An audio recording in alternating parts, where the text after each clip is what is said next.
I'd like to welcome everyone back to the channel. Thank you very much for all the continued support. We've doubled in subscribers over the last 24 hours. Thanks to everybody who's watching the videos, sharing them, so subscribing. It really does mean the world. I spoke yesterday how I was releasing a video, or even earlier on, for example, because today's double upload day, about ranking the new coaches in the NFL. Well, two things have happened. More coaches have been hired, so pushes that video back further, but also news broke last night before a playoff game. Saints and the Buccaneers faced off. Tom Brady got his way again, and the Bucs are heading for the NFC Championship in Lambeau Field. In so, Jay Glazer reported that will be Drew Brees' final game as a Saint player. Retiring at the end of the season leaves the Saints in a hole. I would love to sit here and spend 10 minutes talking about the accomplishments of Drew Brees. 2010 Super Bowl champion and MVP, 80,000 passing yards, the most in NFL history. But it's far more interesting, in my opinion, to talk about the hole and the problems that opens up for New Orleans. So today's video is going to look at New Orleans' cap problems, their quarterback problems, and 4 solutions I have of how to get it sorted, or at least how to bridge the gap. Without further ado, let's get right into the video of how the New Orleans Saints can fix their quarterback position.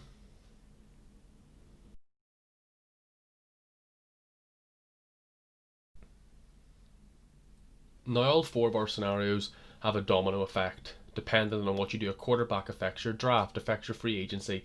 So let's start with the most basic, and I believe that is Taysom Hill getting the job.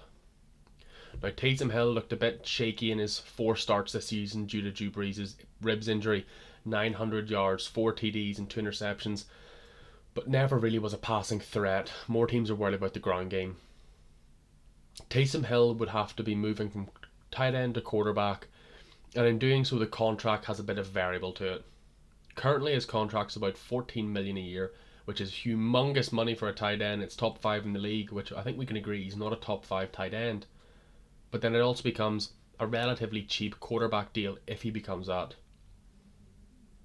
Looking at that possibility, if Taysom Hill does become the quarterback, then you've got a hole at tight end, and I think that's where the domino effect trickles into the draft. If you look at my mock draft that I'll put a card up for now, I have them taking Pat Freiermuth at tight end out of Penn State, a tall athletic tight end, but it just fills a hole that they then become. Jared Cook is aging, we're not sure if he's going to re-sign in New Orleans, and I'm not personally convinced that Taysom Hill is the answer. Whether New Orleans are going to want to wait 16 games to find out, that's to be seen. The second option we have is Jameis Winston. A report came out the other day from Adam Schefter looking at their interest in him at re-signing him. The price is a problem. The New Orleans Saints, as of today, are $95 million over the cap. It'll be $101 million when their future contracts get signed. So can they truly afford to bring in a quarterback that's not going to be a minimum deal? Jameis Winston can look at this as a chance to start for a good franchise, get his career back on track, or it can be an idea where he thinks, well, I deserve more money and I'll get more money elsewhere to be a backup. Winston's been in the system for a year now. We're not quite sure what he looks like. We still see him as the last full season. 5,000 yards, brilliant. 30 touchdowns, brilliant. 30 interceptions. That's the Jameis Winston you get. That is not the type of quarterback that New Orleans are used to. They're used to a quarterback that's efficient, accurate, doesn't turn the ball over a lot, and I don't know whether this is the fit. Option 3 for the Saints, in my opinion, is to go into free agency and get a bridge quarterback. Get a quarterback for this year that might be a backup, can play some games, but in an overall sense is just you holding out until you can find a long-term goal. You saw the success you got from Drew Brees with a long-term quarterback, and I don't think you have one of them on your roster. You look at the free agency class of quarterbacks, there's a few good names, but there's one name who's never been to the playoffs, who I think would come on a minimum deal with a chance of starting. That's Ryan Fitzpatrick. It doesn't look like he's going to re-sign in Miami by all media outlets we've seen. So it gives you the thought process of, would he come to New Orleans on a cheap deal with the potential of starting? Because when he started this year in Miami, he was the gunslinger, you remember.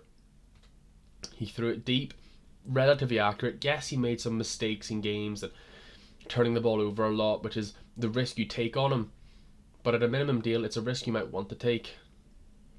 I believe he's got more of an upside in a one season scenario to Jameis Winston. And the only reason I would take Jameis over him is if I'm New Orleans and I think Jameis is the long term answer. Fitzmagic, as they call him, proved this year that he can be a closer.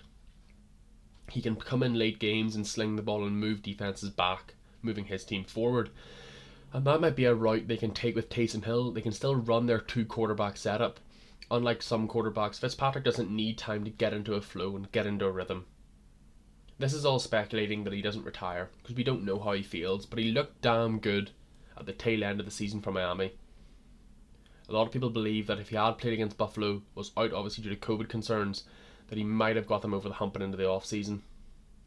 It's a tough call to make, but your 3 options so far are Taysom Hill, who's on the roster, it's re-signing Jameis Winston, or it's looking into free agency. And I think Ryan Fitzpatrick is the most suitable quarterback in the free agency class for them at the minute. The final option, and option 4, and someone I have to thank, again, I keep thanking on this channel, is Roger.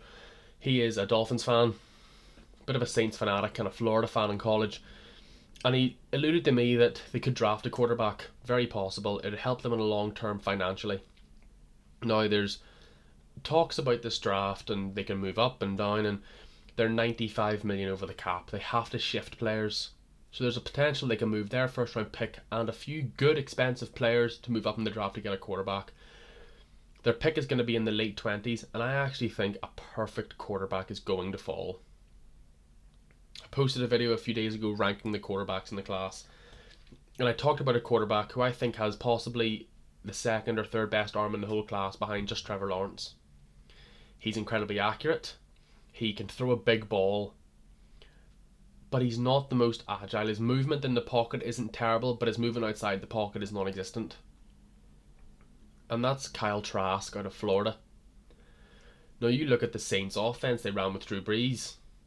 Accurate arm, safe player, and not the most agile outside of the pocket. Brees obviously not renowned for his movement. So it makes you wonder, yes, you've in-house options, but you've a quarterback here whose main downfall is movement in the draft, yet your offense is perfectly tailored to it. I think no matter what Saints do next year, it's going to be a run-first offense. Alvin Kamara, if you're in a fantasy league, he's the number 1 pick. He is going to go off next year because they have to have him go off if they want to win games. But I think Kyle Trask is an interesting option for the Saints in this position. There's other holes on the offense you could look at, but I feel like this draft is going to be directly correlated to what they do up to it.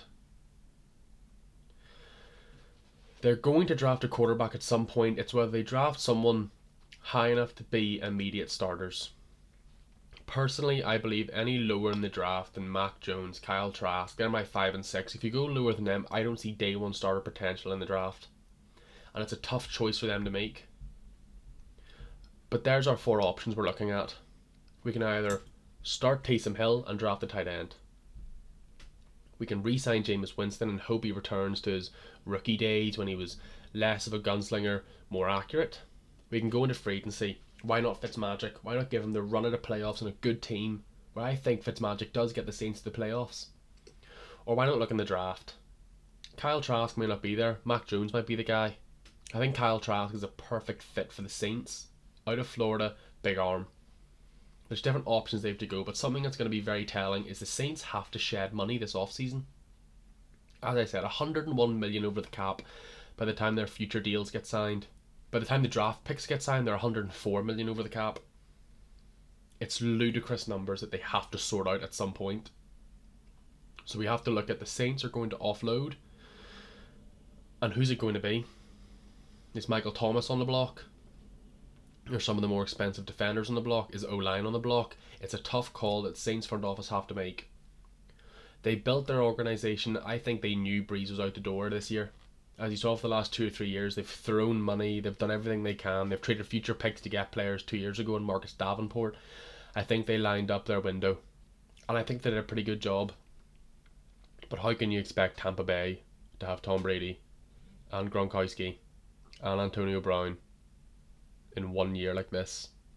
How can you expect Aaron Rodgers to nearly age like a fine wine and get better as he goes? How can you expect Pat Mahomes to take yet another step, Josh Allen to take a humongous leap? The league got a lot more difficult for them in their window, and I think they've lost the window because of it. But it's a very important time. They can go from losing a window to a top 5 draft pick like this. So what can they do to stop that? To be a playoff team next year? And I think there's 4 options that I've alluded to here. But please, if there's anything else you think the Saints are going to do, let me know in the comments down below. Thank you very much for watching today. Hope you have a great day. I'll see you back here again tomorrow for another daily upload. Thanks for watching.